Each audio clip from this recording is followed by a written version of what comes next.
Good evening, everybody. Welcome to this week's Tuesday Night Raw Q&A with Dr. Andi. That's me.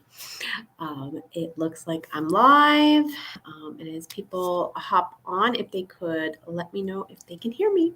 The microphone all listed like it should be working. So welcome. This is the place we come together and talk about, well, a lot of things, namely feeding a species appropriate diet to our dogs. We hold hands, we, fill in the gaps, take knowledge from those of us that have been doing it a while, and answer the questions to those that are just starting. So how's it get even better? Okay. I am Dr. Andi. Hi. I am a doctor of chiropractic. I am a certified animal chiropractor. I have been in clinical practice adjusting dogs for 20 years. Hi, Miss Clark. So all of this, not veterinary advice. All of this is stuff I have learned over the years from clients, from my pack, tried with my pack. And I hope you take this as a springboard to go out and do some more education of yourself and what you would like to offer your pack and all that jazz. Okay. Phew. Okay. Also, the green flashing, I apologize. It appears I may need a new computer, but I haven't had a chance to handle that. So I apologize. I have shut it down, turned it back on. It's only doing this when the camera's on. So my apologies, folks. Okay, so any pack updates? Would love to hear your pack updates. If you have any wins or you're struggling with something, would love to pop that in the chat. We would love to support you in that. Any pack updates this week? Let's see. It's been 2 Tuesdays that I've been talking about going OMAD with my crew. We're still working on mom's routine. Hi, Jessica. And this morning we did breakfast, and then I did my hours with my clients, and then we went for a walk, and then we did a chew. So we'll see how we're doing. But, so what is that? 10, 11, 12 days? Crosby's actually in here. He gets to be special tonight. He's over on the couch, hanging loose. Gosh, 10, 11, 12 days and no puke out of the torch. So, woo-hoo-hoo. Kyle's got his hands in some raw meat for the dogs. That's awesome. Hi, Kyle. Okay, so Kyle actually gave me my homework last week. So yeah, I don't really have, the pack's doing good. I don't really have any real big updates. I forget how we were talking about lectins, but he mentioned that pressure cooking kills lectins. And I replied, I didn't know that. And so I went and Googled it, went talked to Dr. Google. And it is true. Pressure cooking will kill the vast majority of lectins in your peas and beans and legumes. Okay. It'll also do the same to grains, but we don't really pressure cook them. You can actually soak them or sprout them. And I did do that. Trying to think. I was on my Chinese medicine kick for myself, a little bit with my dogs, but mostly for myself. And I was eating a lot of vegetables, a lot of grains, and all the grains were soaked however long they needed to be soaked, usually overnight in apple cider vinegar.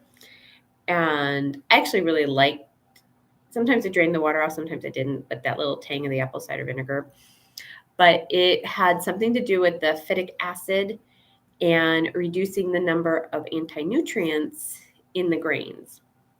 Because plants, because they can't run away from you, have other defense mechanisms. So if they have anti-nutrients and the predators eat them, right, and they get sick, the thought process of the plant is that that creature would not come back and re-eat the plant. And so there are anti-nutrients. Hang on, it's getting warm in my office. I've been cold all day. My power company actually did shut off my power, but they managed to get it on by like 1:30, even though they were claiming it was going to take them like 9 hours or more. So I was super happy about that. But I've been cold all morning. And as I get older, the colder I am, the angrier I am. So, and it reminded me of all my early years of standing in cold buildings at agility trials adjusting dogs. I was mostly cold doing that too. But anyways, now it's warm in my office. So lectins, pressure cooking your beans, soaking or sprouting your grains. I didn't do a lot of beans on my Chinese medicine kick. I did do a lot of grains, a lot of vegetables, and I happened to lose a lot of weight.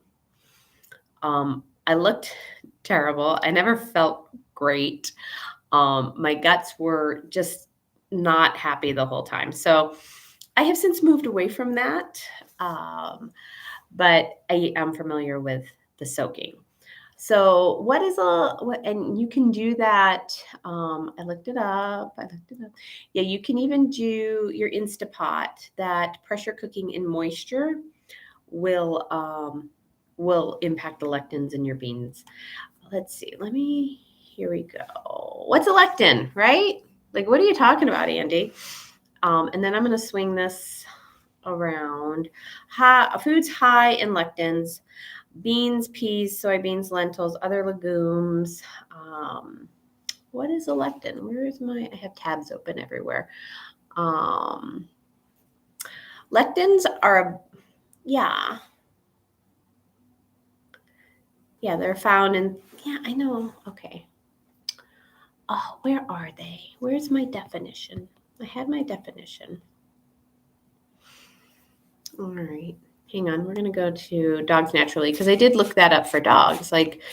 So if our dogs are eating beans, tomatoes, potatoes, squashes, grains, all of these things have lectins in them. So these lectins, these anti-nutrients, are affecting our dogs too.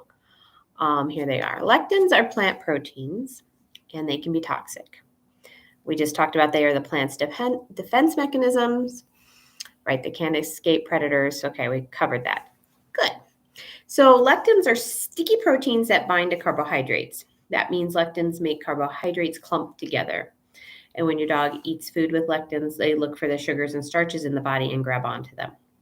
And when that happens, they stop your dog's body from working properly. And that's why they're considered anti-nutrients.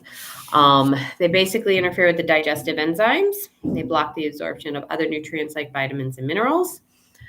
Some of the nutrients that are blocked are calcium, iron, phosphorus, and zinc. Lectins survive digestion. That's why you need the pressure cooking, you need the soaking. And they can get into the digestive tract and cause problems like gas, bloating, nausea, diarrhea. They can stop cell communication. I guess red kidney beans should never be eaten raw or even undercooked. Did not know that. So good. I always threw in canned kidney beans in the chili, right? Okay. So what are lectins? And they're in peanuts, cashews, lentils, lima beans, red kidney beans, peas, soybeans, faba beans, chickpeas, pinto beans, wheat, oats, barley, quinoa, rye, corn, millet, buckwheat. They're in the nightshade vegetables, potatoes, tomatoes, eggplant, peppers, and cow's milk. Yogurts and cheeses made from A1 milk.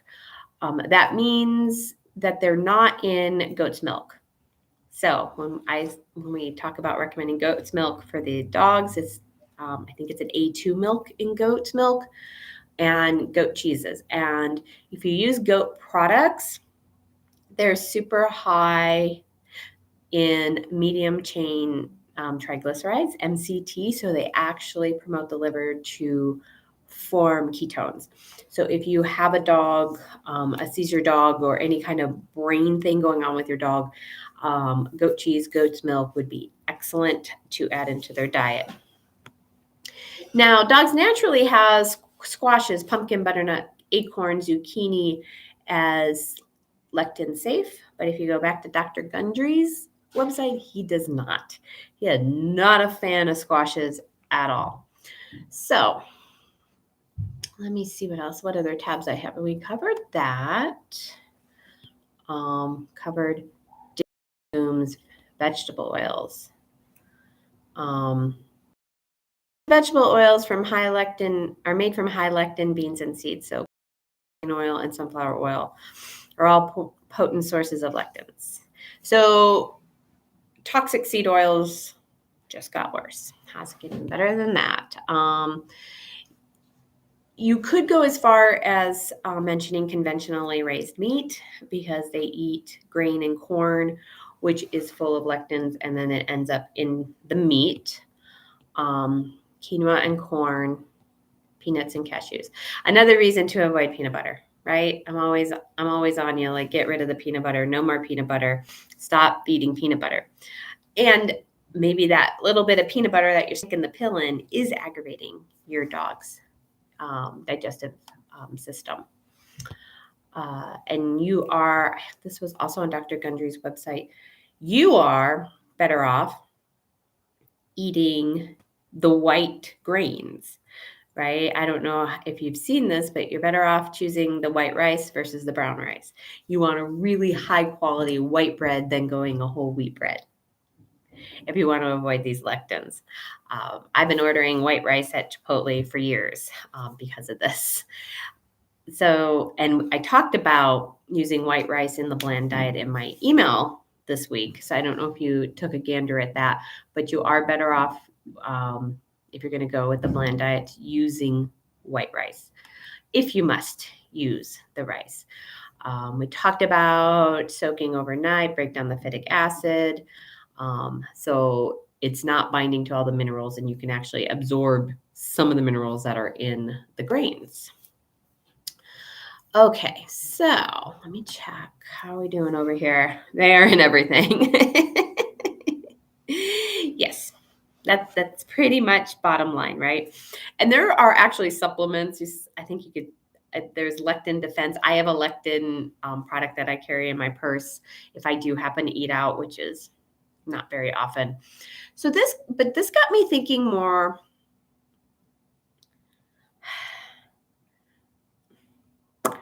I have yet to have any problem with Dr. Gundry's information, but I don't care for the man. I don't know if it's the way he taught. I don't know.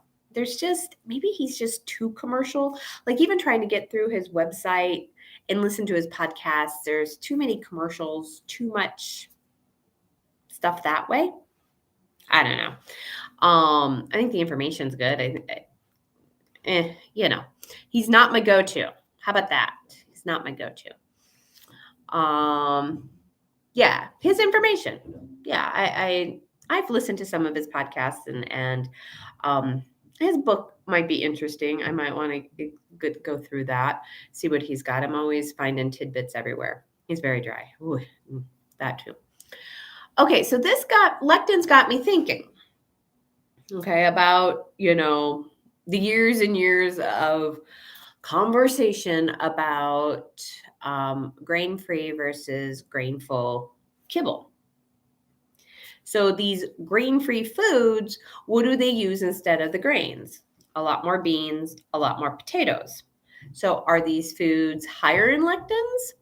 Because this is what I don't know if folks think about, and I know I'm speaking to the wrong audience, right? We're already off the kibble and overfeeding raw, but they don't pressure cook these beans and before they put it in the big pot, right? They throw them in super dead dry, right? Just off the truck into the pot.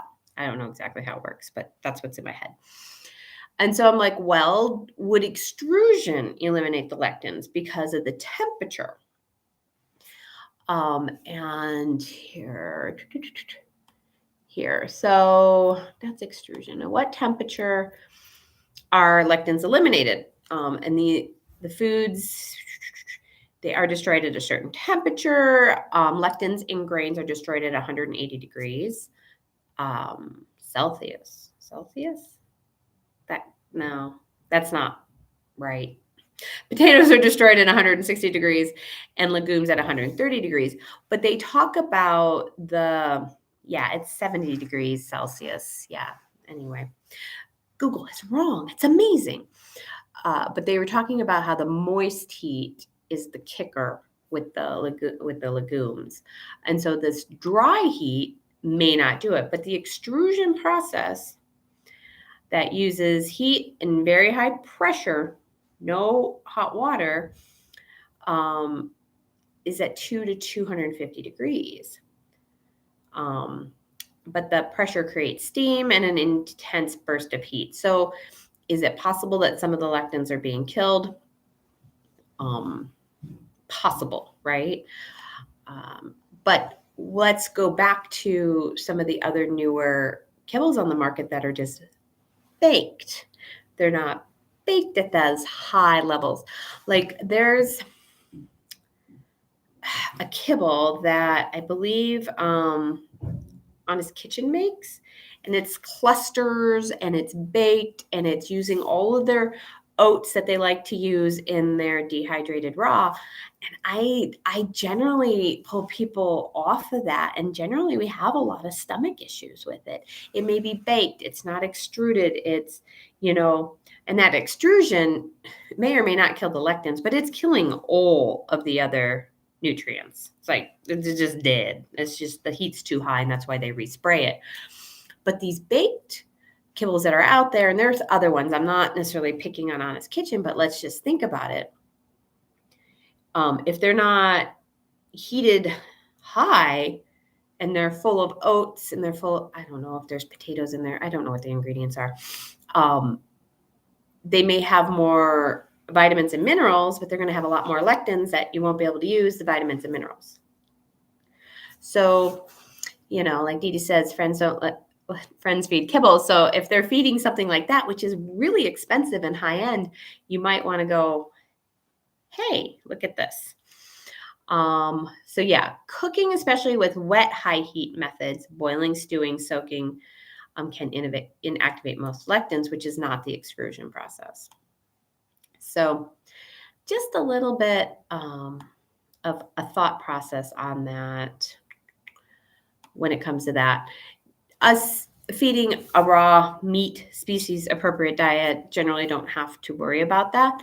But, all of us that the magical add the pumpkin in, right? The magical add the pumpkin in. And it's not listed here, but it's a squash. Mine loves spaghetti squash. I might think twice about serving that, but I do eliminate the seeds, and they don't get the rind, right? So no seeds, no rind, which is where most of the lectins reside. So if you're like eating eggplant, you want to take off the rind and get all those little seeds out, which doesn't leave much eggplant left. So you might as well just avoid eggplant because it's in the nightshade family. But maybe I will think twice about the spaghetti squash, which I actually do put in the Instapot. So it actually does get pressure cooked. So maybe we're okay. Maybe I eliminate most of the lectins.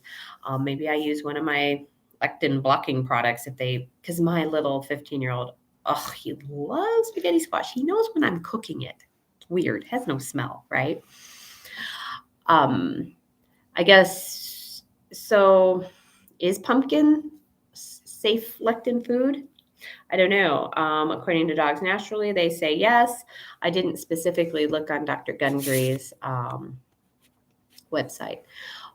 But the leaky gut problems are dogs with these sensitive stomachs, maybe a lectin issue that's in the kibble, an additional issue with the kibble. It's already overprocessed. It's already low quality ingredients, and it's already resprayed with vitamins and minerals that are not biologically available. There's already rancid fat, and now we have lectins that the body has to deal with in it. So Right, Keisha, but the heat temp would kill just about everything. 200 to 250 degrees. Yep. Yeah. Pumpkin, I know. It is. It's high in starchy carbs. I can't tell you the last time I fed pumpkin. I think mainly I'm just on strike from pumpkin because it just seems to be the answer to all digestive problems. My veterinarian said add pumpkin. I'm like, okay, we're already carbo loaded. We're already this, we're already that, but let's add some more carbohydrates into the system. Um, so, do what you want with the pumpkin. I have some, couldn't tell you the last time I used it. So, you know, but the darn peanut butter, another reason, it's full of molds, full of mycotoxins, full of lectins. No more peanut butter for you or your animals. No more Skippy, I'm sorry, or Jeff, whichever camp you land in. I haven't been in one of those camps. Even the natural stuff, folks, even the natural, organic, roasted, blah, blah, blah. If you need to, go to almond butter.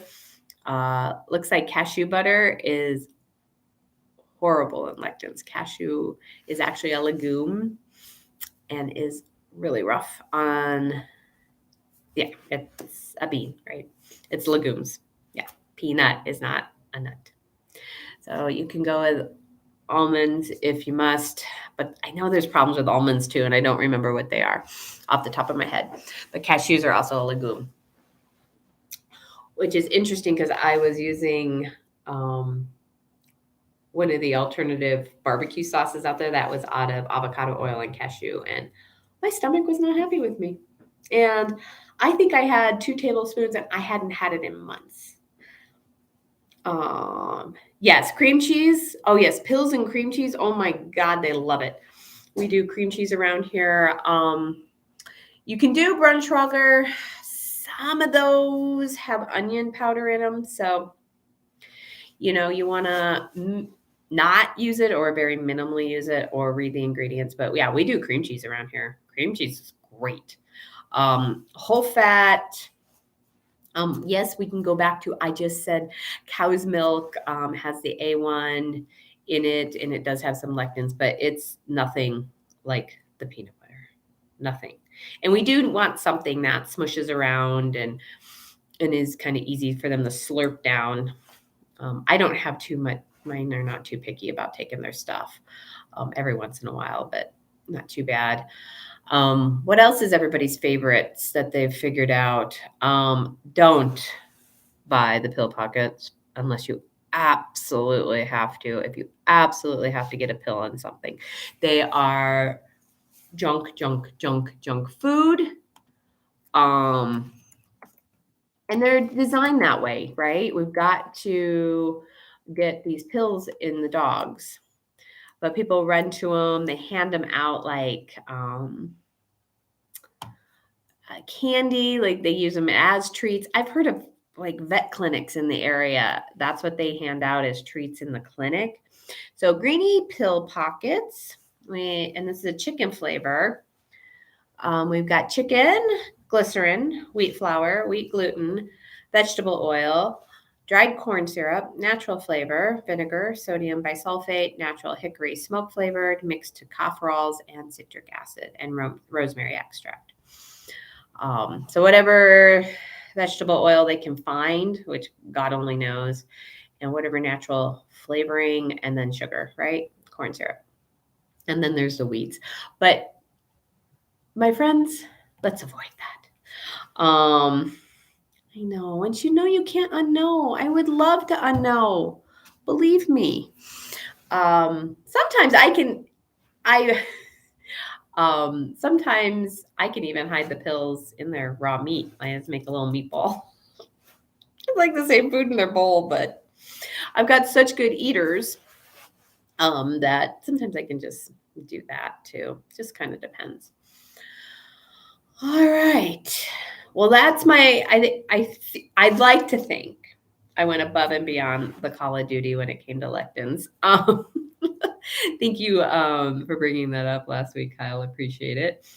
I learned something new. Although, oh gosh, I don't eat beans anymore because of the glyphosate levels, actually, which I think we've mentioned here before. Beans, even organic, they just must pick up the glyphosate. They're high levels of glyphosate. So we could add that to another reason why you don't feed kibble, like the glyphosate levels in the grains and the beans. So that's both grain and grain-free kibbles. And, okay, this is one of my biggest pet peeves. Biggest pet peeves. There's grain kibble, there's grain-free kibble, and then there's raw. Raw doesn't have grains in it, but it's not a grain-free kibble. So when you are talking to veterinarians and board-certified cardiac veterinarians that give you the 3-page readout on why you shouldn't feed raw because there's no grains, they are misinformed and ignorant on this topic. They may know how to read EEGs, EKGs. No, they won't. We don't run EEGs on dogs, but EKGs. They may know their cardiology and their cardiac drugs, and they may be helpful. But raw does not fall into either one of these categories. Okay? There's grain-free kibble and there's grain kibble. And then there's raw over here. So that's I keep bringing it up. My poor patients that just get this barrage from the veterinary cardiologist. It just breaks my heart. Breaks my heart. Love that, Kyle. Thank you. I had this delightful woman, and she has this big American Bulldog mix, McGruff. I just love his name. And I think he's 11. He's like 110 pounds. He's a big boy. And he's like 11. And she's been a raw feeder, and he developed DCM, dilated cardiomyopathy. And it came on pretty quick, and it scared her. And this vet sent her to this vet, and she went over and got an EKG. And, this diagnosis was confirmed, and he got these pills and, all the conventional stuff. And she sent me the report, and like this much was the diagnosis. And then the next 2.5 page was how she did everything wrong by feeding raw because it was a grain-free diet. And talking her off the ledge was a lot of work. And it was really sad because she was thinking she was doing all the right things. And so she finally came in. She actually came in with another client and his little dog. And he looked at her and goes, he probably didn't develop DCM till he was 11 because you were feeding a raw diet. And I go, yes.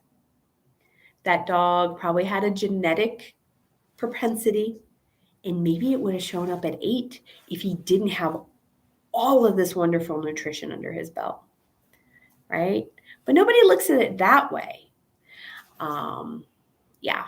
And so he's actually still with us, and she's doing some of the meds and doing her thing. So, and I'm like, why don't you listen to your friend here? Like, I think they have, like, you've done so well with this. And please stop listening to them on the diet. Please listen to him for the meds. I can't help you with the meds. I don't know what is required and how much and when to retest and all that. That's what they know. So, actually, I was thinking about him because they're coming in tomorrow. So I'll get an update on how he's doing. Friends, don't let friends feed kibble. Bingo. And it has become more and more apparent how much educating ourselves and educating our groups and educating our veterinarians is super, super important. and not an easy task. It kind of like feels like you're going against the tide and swallowing a lot of ocean water. But at the end of the day, I know I'm doing what's best for my animals, and that's a huge thing for me. And we just keep talking, and we keep talking, and we keep talking, even if we have to use YouTube.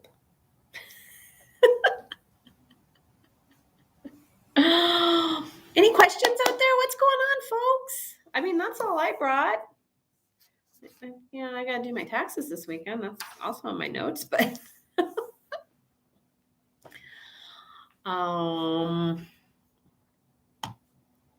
let's see. Yeah, that's all I got. I think I covered everything that I wanted to. And don't listen to me. Go check out Dr. Gundry's podcast, his website, get his book, like gather information. Yeah, I just didn't want to say that, Kyle.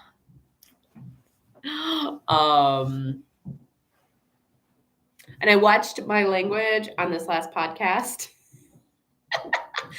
because you mentioned my swearing, and then she was in with Asta on Wednesday last week, and we talked about it. She's like, you found out about that I said this. I'm like, oh yeah.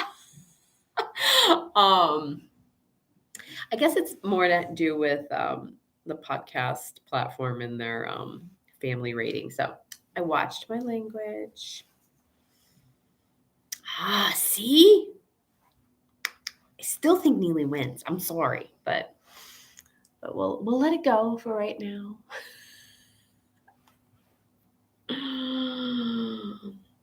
What else? Anything? Emma's education is missing tonight too. I don't know. She might get she's gonna get a hard time from me. We've been snuffling. Oh my gosh, we've been snuffling in the office. Thank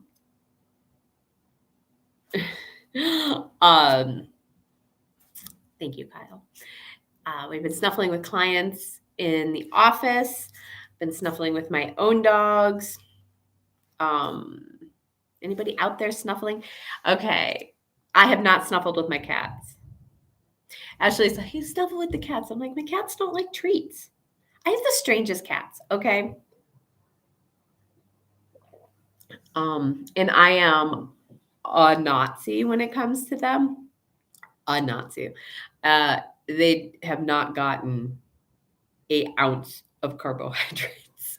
They do not get one single little skittle of something from anybody. And it hasn't happened in a while. And I don't remember. I think I got some little something from somebody. I'm like, I have not given them any canned food, like Nazi level with cats. Because as soon as those obligate carnivores get a taste of those carbohydrates, they're going to be like, hello, what have I been missing? So they don't really, every once in a while, they'll come up and have liver treats, or sometimes they like ZB Peak. They do get a little ZB Peak a couple nights a week. That's their kibble. They eat the little fishes, the dried fishes sometimes. So we have not snuffled with the cats, but the dogs I've been snuffling more with. It does not tire out my dogs like it's supposed to, but I have met some dogs in my office that don't snuffle and was like, oh my gosh, what's this most amazing thing you call a snuffle mat? And they were white. So it's very interesting how much we do not let our dogs use their noses. I even had a lady, she was so sweet. I made the snuffle really easy. It was all on top. And she's down there on the floor pointing out the cookies to her dog. Kind of defeating the purpose of a snuffle mat and a perfect representation of what we do with our animals. They don't have to go and find anything. We point it out, right? We tap our foot. The dogs that don't even know the toe tapping, I'm like, do you bend down every time and point? Like, yes, let them find it. I'll toe tap, but I'm not bending down every time. So Ashley's so sweet. She's like, yeah, that's because your dogs know how to use their brains. I'm like, they don't have a choice around me. Oh, natural flea and tick prevention for cats. Yes. Mr. Kyle that lives on the East Coast, huh? You know, hmm. Oh, there's, I'm going to give myself homework. Now, good old, I don't even know if they sell them anymore, but like when I was growing up and we lived in Chicago, my cat wore a good old Hearts flea and tick collar. Flea flicker. I don't know flea flicker, but good old Hearts. Not that I'm recommending that, but as collars go, it's not the worst thing, that they're not swallowing something internally that has to be processed by the liver, managed by the digestive system, flushed out by the kidneys, like impacting all of that. Yes, it's sitting on the skin. Yes, it's going to go into the body, but um I don't, what is flea flicker? I'm going to look that up.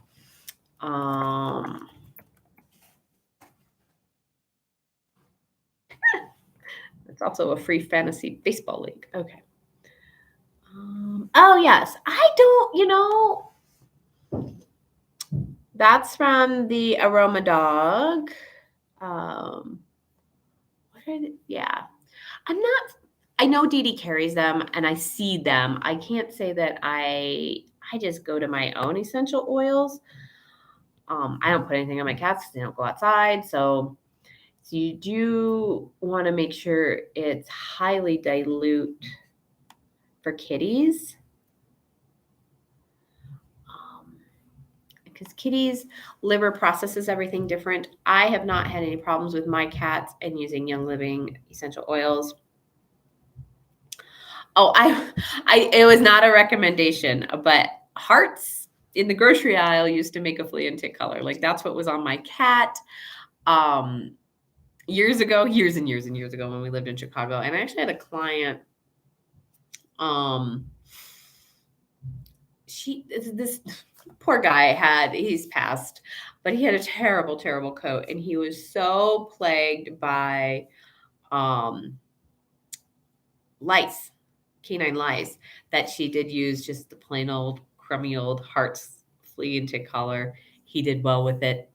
They went away. Like she was battling them all the time. Like it was a lot. And that worked really well. I'm not recommending it. I'm just saying what worked over here. Now, there are collars that I don't know if electromagnetic is the right word. You can get these charged tags that you put on a collar that has the invisible field around your animals to keep the bugs off of them. But I was even in Vegas at the big pet expo a few years back, and there was a product there that I always meant to check into. Super expensive, but can you put a price on health? And then they just wear the tag. Only natural pet. Yeah. Yeah. I mean, there's probably citronella in them. I mean, you can make your own. I mean, you can put the collars on. This is how much I don't do flea and tick, right?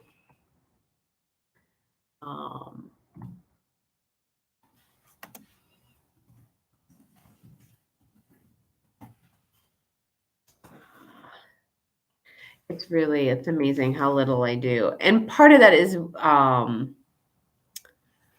where I live.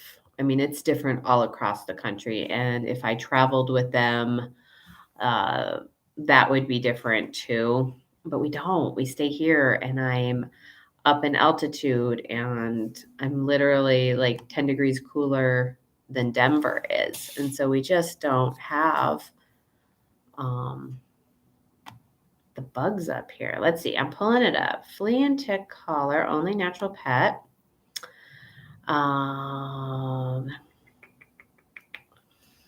What do we got? Peppermint oil, thyme, geraniol, I don't know what that is, and inert ingredients, nylon, almond oil, propylene carbonate, or Yeah, carbonate. So it's basically peppermint oil and thyme. So yeah, let's see what this one is.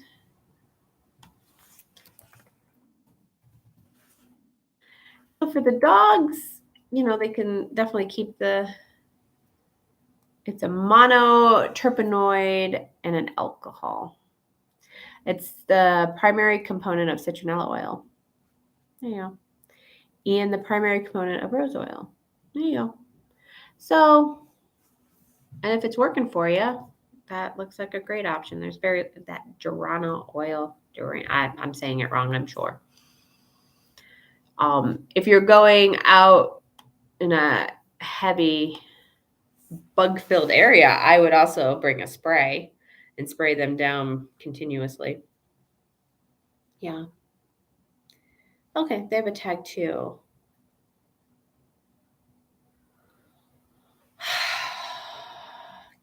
More ticks than fleas, probably, but they're all the deer ticks. So they're really small. I mean, of course, they get engorged, but they're pretty small, and they don't carry the diseases. Oh my gosh, I'm losing my will to speak. So we don't have the Lyme out here. I mean, we're just damn lucky in Colorado. Yeah, but I think that color would be great.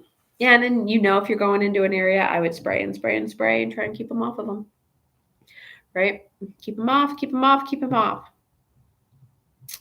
Yes. Yeah. No, bugs, it's been proven in people and in animals, the more unhealthy you are, the more bugs like you. The bugs don't like the healthy people. We were up visiting friends, Rocky Mountain National Park. God, when were we up there? It was kind of cool. So it wasn't summer anymore, maybe going in the fall. Maybe it was October. I don't know. And standing right next to the wife, and she is being eaten alive. Eaten alive. Nobody coming by me. Nobody. And I don't know if she had any underlying health problems, but it was fascinating. She was the only one they were bothering. So yes, it is. It's not just that they eat raw, it's that they have a healthy immune system. They have a healthy endocrine system. They don't taste as good because they're not sick. And I tell this story anecdotally. I tell it all the time because we do get a lot of people that do heartworm here in Colorado, and they do it year round. Makes no sense to me because, well, it's freezing cold outside. There's a foot of snow. There are no bugs. But I digress. And dogs come in, they're being treated for heartworm. Oh, where'd they come from? Texas. My friend just adopted a dog. It's heartworm positive. Where'd they come from? Texas. So on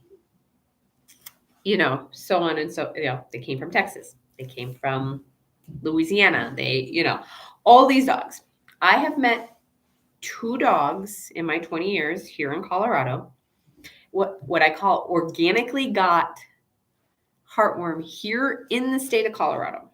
Okay. They got it here. They've been with the same family for years. There was no adoption. There was no traveling. They got it here. Both had been on year-round heartworm preventative for years. Because what that does, it weakens the immune system, makes the animal sicker. I think the bugs also get used to working around it. And it's a preventative. It's not a guarantee, people. And so I tell that story. Like, you actually want your animal healthy, because if they're healthy and they have a fine-tuned immune system that can handle things, if and when they get bit by that mosquito that is carrying heartworm, the immune system actually takes care of it. The immune system attacks it, kills it, and gets the baby larvae, worms, or eggs out. Okay? Dogs' immune systems are actually meant to handle it when it comes and is exposed to it. That actually goes for all the parasites. As with medical convention, veterinary conventional medicine discounts that the immune system could possibly handle anything like that, all the while being the miracle that it is to keep all of these people and animals alive. Okay, so support the heart. Amber Naturals has a great HVM. It's basically hawthorn, and keep the heart healthy too. And so it can combat anything that it might be exposed to. But yes, raw fed dogs that are healthy with a fine-tuned immune system, with the help of products like the natural collar, the essential oil sprays to keep the bugs away even more, awesome. How's it getting even better? So yeah, that's the other reason I don't. And then I do recommend, I shouldn't say I recommend, I talk to clients about testing for heartworms in the fall. I think this is like one of my soapboxes, so I'm sure some of you have heard this before, but I'm going to repeat it again. Maybe for those folks that catch me on the replay that haven't heard it. If you test in the fall, so you do prescription preventative, or you do hawthorn, or you go get the supplement from Amber Natural, whatever you choose to do with your animal. Me, I don't choose to do anything. And I take mine in for whatever, right? Torch went in for laser sessions. It happened to be the fall, so I tested for heartworm. I don't necessarily make a special trip, but that's me. Those are my guys. But I test in the fall, like October, November, because if they happen to pick up heartworm in the summer months, right? Namely August, September. If you test in the fall and it comes back positive, you are dealing with small little worms. You're not dealing with big adult worms that have infected the heart, which is what you would find if you waited all the way to spring. And then this small little worms, not even all of them hatched yet, whatever, you have choices on your treatment. Maybe you can do something more natural. Maybe you can find that holistic vet to help with. But when you go all summer, you do your thing, whatever your thing is, and then you test here in the spring, these are now adult worms that are severe, that could be severely impacting the heart. And your treatment options diminish. Generally, most people, I haven't heard of too many holistic vets that even want to take it on, do the arsenic treatments. And it's heavy duty and it's impactful. And most dogs that go through heartworm treatment have stuff that shows up later in life. Ugly stuff, that impact organs, impact skin, possibly cancer. Like it's really, really hard on the body. And so that's just me doing my research. That's just me kind of using my brains and making sense of it. Now, why did I tell you to test in the spring? Maybe it's just easier. Maybe, I don't know. I don't know why the drug companies did that. I have heard through the grapevine that preventative, if that's something you choose, is actually designed for every 6 weeks, not 4 weeks, but humans are not so bright, and so they put it on a monthly schedule. I heard that through the grapevine too. Do your own research, see if it's true. Yeah. So that's my little spiel. I'm going to see if I can find those tags. I'm going to see if I can find the tags I'm thinking of. I have looked previously, but they're not electromagnet. God, I can't think of the term I want, but I'm going to give myself homework. Does anybody else have any homework for me? And actually, Kyle, thank you for the homework. I needed to revisit lectins. I learned new things. I absolutely love it. I didn't go into lectins in the email today, but we did talk about bland diet, a little bit of white rice, right? Stick with, something that's easy to digest. Although if you read the email, it was just skip the carbs, but it was mostly for clients that were still feeding kibble and my raw feeders that for some reason go back to the bland diet and cook the food. I think my new soapbox, besides the heartworm, that's kind of getting old, but fast your animal. Stop feeding them. Just stop feeding them. If you put stuff in and stuff keeps coming out of them, whatever end, stop putting stuff in.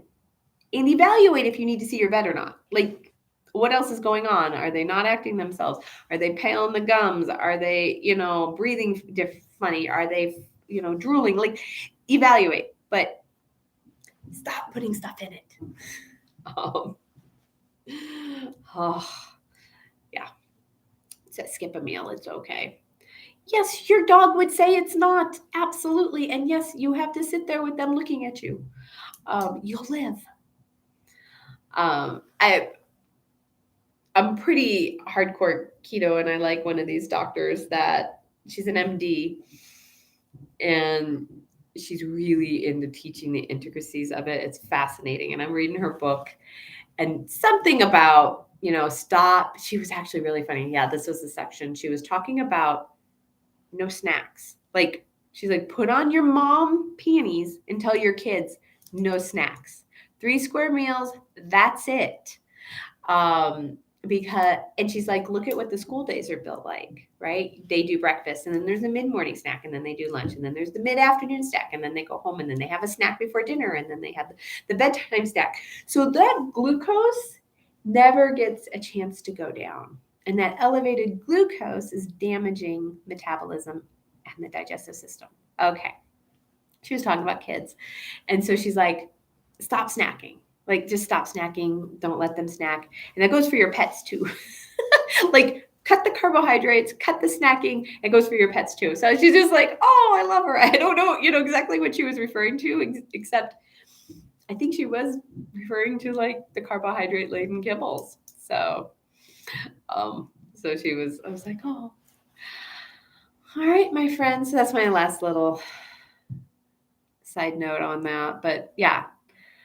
And so that's what I'm also looking at when we go to one meal with my animals is how often are they getting cookies throughout the day? Do they actually have an eating window? Are they actually getting how many hours with no food in their stomach? So their digestive system can really take a break. So all of the hormones that are involved in metabolism can really come down, and the body can do what it really needs to do, instead of always shoveling food in, even if it's, cookies and little treats here and, the pocket at my end of my workday. So I'm also paying attention to that. That's a little harder, especially if they have a dog walker at this time or whatever grandma happens to do. But I'm also looking at that too. All right, my friends, I'm going to find those tags. I'll be back next week right here on YouTube on Dr. Andi's World. That's my channel. Invite your friends. Let's have a conversation. Let's hear some of your wins and some of your oopses with feeding a raw species appropriate diet. We all have them. We've all done it. I've had my non-thinking moments. It's a journey. It's not a sprint. And we're here to support everybody. So bring your friends. Also, you can go over to my website, animalmagiccare.com, if you're in the Denver area. I am still taking new clients for chiropractic care. There's also an email list there if you so desire to get one more email in your email box. We try not to do much. There's usually one on Tuesday that I attempt to write. I'm getting better, I think. And then Thursday is the replay of these lives. So you can always catch this on replay. You can always send out the emails to your friends so they can catch the replay, because we're going to just keep stealing this from Dee Dee. Friends do not let friends feed kibble. It's a big deal. And we need to become an army out there so people are more comfortable switching and changing and doing what's best for their dogs. Yes, another fun session. Yes, it was. Thank you, Miss Keisha. Thank you, Jessica and Kyle, for being here. So grateful for you all. And until next time, how much fun can you have with your animals? Bye-bye.